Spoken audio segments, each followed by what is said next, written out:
So, welcome everyone. This is Bella Core with my first voice-over video that I ever made.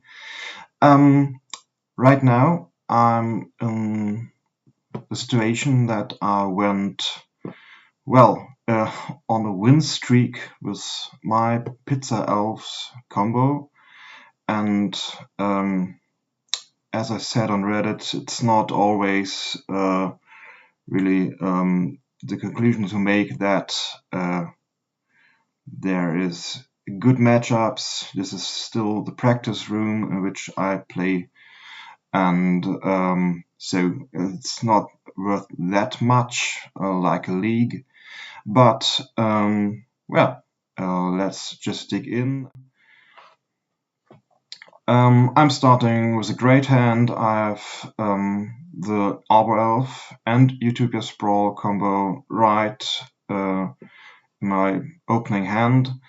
Also having the Nettle Sentinel plus Battle Ranger on turn 2 really makes this deck pop. So it's an aggressive start. My opponent... it isn't Dimir Terror. Still, this should just show what this deck can. I forgot that I could have already comboed out on turn 3, as far as I get it. Now I start and my opponent should concede at that point. Yeah, the game ended. So it's really fast. Especially with Dredge-style decks, my opponent seemed to be on gates as well. They aren't that fast, at least not as fast for us. There was no Devotion Druid involved, so most people tend to let their guard down, or they don't really have any interaction at all with the pressure. You see, I already had the combo in hand. It has at least... No, it's not the combo. It's 4 Arbor Elf. It would have been the combo to more or less go infinite mana into Mystical Teaching, into winning the game. But here my opponent was really lucky, had the right removal, not for my creatures, just for a creature here with Echo's Marauder, but now he has the right removal to just get rid of my blue mana, and this really stops me in my tracks. I can't do anything at all. In a few turns, I draw another Utopia Sprawl. It gets removed as well with a Masked Vandal, and well, I just can't interact with my opponent. Here's the second one. Next turn it should be over. Oh no. The problem is I don't have a second blue source attached to it, so I can do infinite green manas in a full blue hand. I should have drawn at least 2 more cards. This situation wouldn't have happened. The Masked Vandal wouldn't have gone through. And let's see what the next cards are. Nettle Sentinel wouldn't have helped, at least not as a creature that is with Summoning Sickness. And so the next should be... I'm just waiting for the next card. Yeah, still everything in blue. So this just wasn't my game to win. This one again, I have Arbor Elf in my opener. Really good starts with Arbor Elves. You got your best mana with them, and you can see here that on turn 2 you've got a really nice board out, and I will provoke my opponent by attacking. So there's no blocks to be made. Sporefrog doesn't like to block. It should always be there for the later turns. But here my opponent makes a mistake that he attacks into the pizza combo with natural. He just gets slaughtered there, and I have the relic to clean up after that. Well, now the board state is more or less under control. I have enough creatures that my opponent needs black mass removal. He just has the red one with 1 damage, which means I now just draw naturally the Banishing Neck and have the combo with Devoted Druid. This is just how fast it sometimes goes. Drawing into the combo sometimes surprises myself. So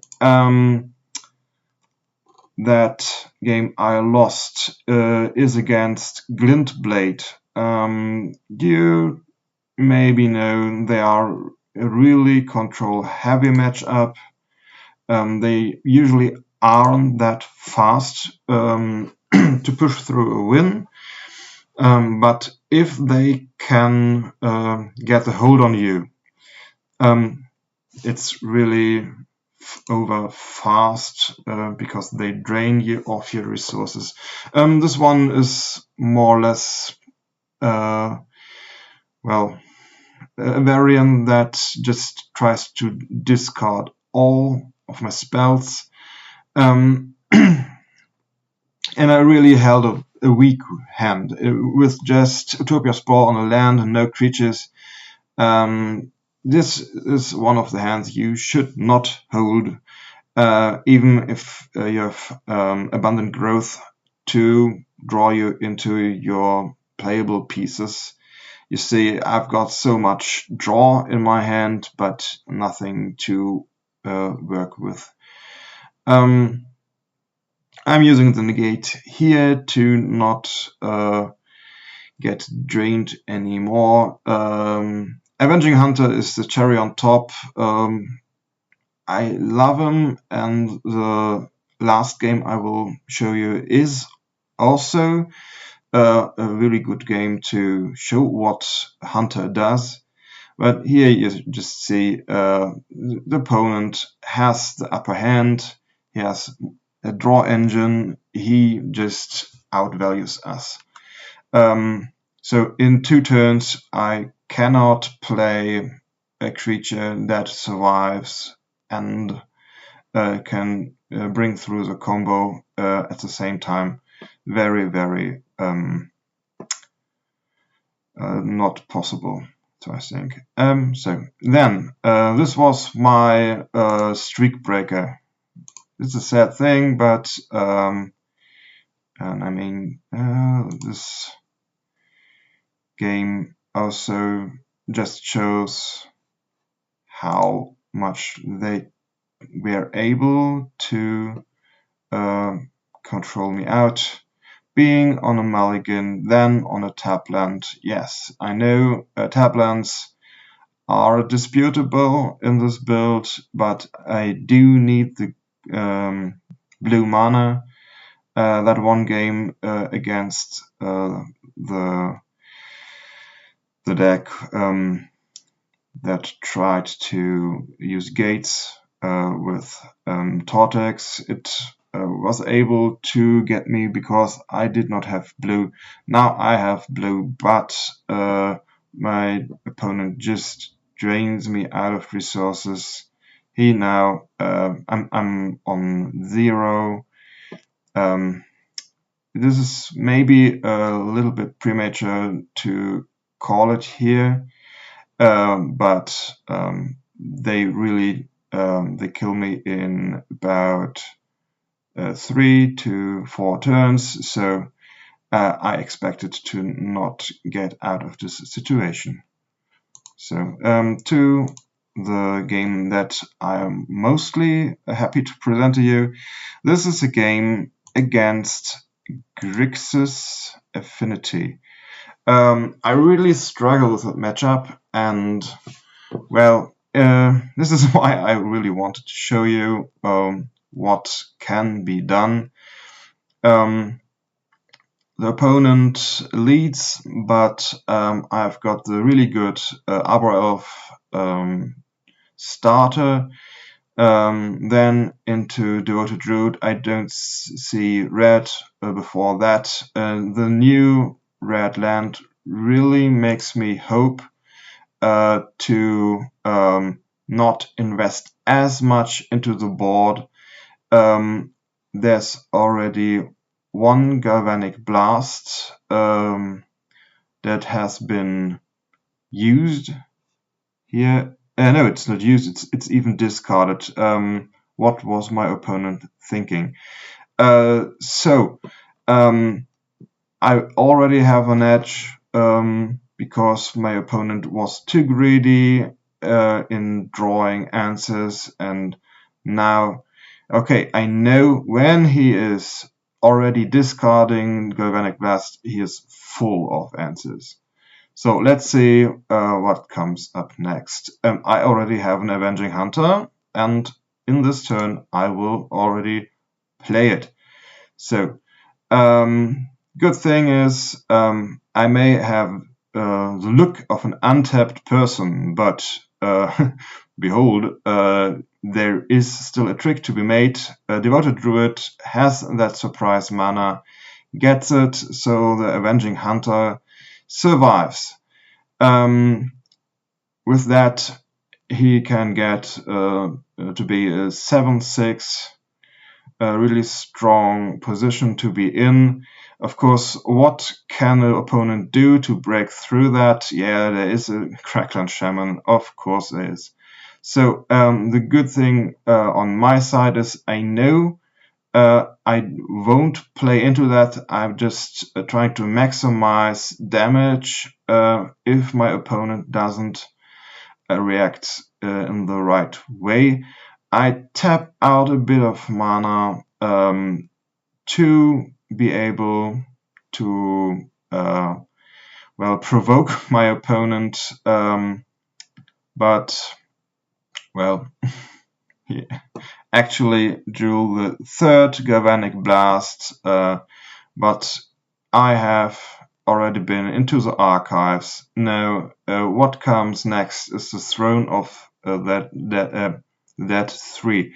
So, with that on the stack, the game ends. I would have liked to show you to be able. This one is able to drop Devoted Druid from the top 10 of your deck. If you're able to actually pull that off, I congratulate you. You've gone through the whole Undercity, and now you've got a 3/5 hexproof Devoted Druid that only can be removed with another Crackland that has Toxin Analysis. So it was very unlikely for my opponent to break through that, and my combo was nearly guaranteed. With the pizza already out and the Banishing Neck, I knew this was very, very much possible. But hey, the opponent chose to skip this game. So, well, then, second game, I was already on edge. I sideboarded in my Dispels and my Negates, and also my Relics of Progenitors to stop any Crackland Shamans from recurring with Blood Fountain. So there again, I have a really good starting hand with Arbor Elf, turn 1, Utopia Sprawl, and Devoted Druid. So the combo is theoretically on turn 3, and my opponent now has open mana, and I can actually reset my Arbor Elf with the Pizza to have counter magic open again. The density of counters now is that high. I also counter that Galvanic Blast. And after playing the Relic of Progenitors, my opponent just caves in. He doesn't seem to have drawn any blue, which is in the new Utrum monitor package a really important deal. Not able to draw either with thought casts or put out Utrum monitor is a really weak position. My opponent probably held his hand because of the removal. I